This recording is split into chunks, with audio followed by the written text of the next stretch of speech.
The world is in financial disarray. Currencies failing, economies in wild flux, jobs being lost. But what if you could build an entirely new economy, one specifically designed for the digital realm? Well, that is the dream behind BitCoin. Bitcoin, for those of you who don't know, is an electronic online currency that was created in 2009. It was made by someone who did it under the pseudonym Satoshi Nakamoto. Like any economy, you don't want too much too fast, because then the value of your currency drops, or so slow that your economy grounds to a halt. It's designed to be a self-stabilising economy. Whether it actually is that way though, well, that is a little bit more complicated. Because some people have said, hey, Bitcoin is the answer to those problems. Are you a believer? Well, Bitcoin is exciting because it shows how cheap it can be. Bitcoin is better than currency in that you don't have to be physically in the same place. And, of course, for large transactions, currency can get pretty inconvenient. And what is Bitcoin? Bitcoin is a currency on the internet. I sent 100 euros worth of Bitcoin from here in Tokyo directly to you guys through this camera, through the network, through the TV, right into your home. If I had tried to do that, send you the money with a traditional bank, it would have taken several days and probably cost 30 euros.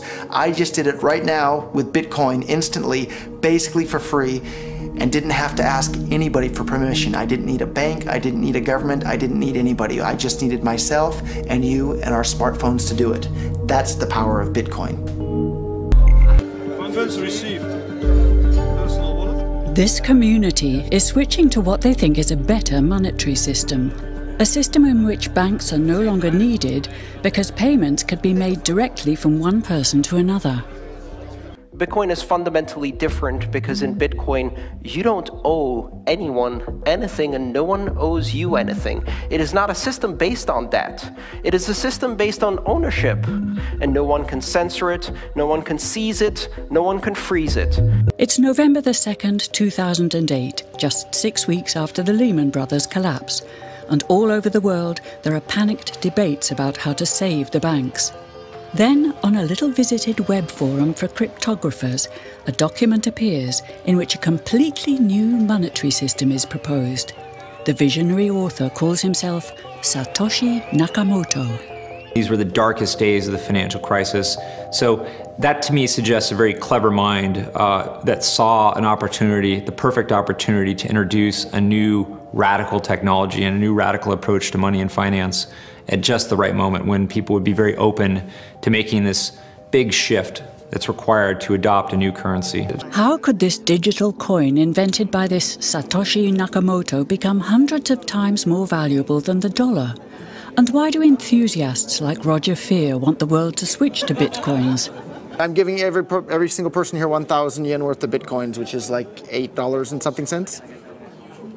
Back in the early days, you know, I'd get phone calls from my buddies. Oh, hey man, I lost 10,000 Bitcoins because my computer blew up, right? Back then, one Bitcoin was less than a penny, right? So nobody cared. They lost $10. I don't care, right? And now 10,000 Bitcoins, that's, you know, $5 million. That's a big deal, right? I think a lot of people are underestimating the way in which Bitcoin and the blockchain are going to change the power structures in society in general. I mean, I grew up in the US and I see all these people.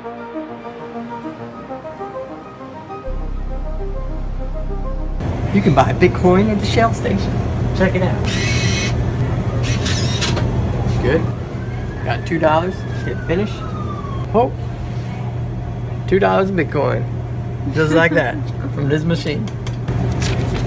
I just turned cash into digital currency.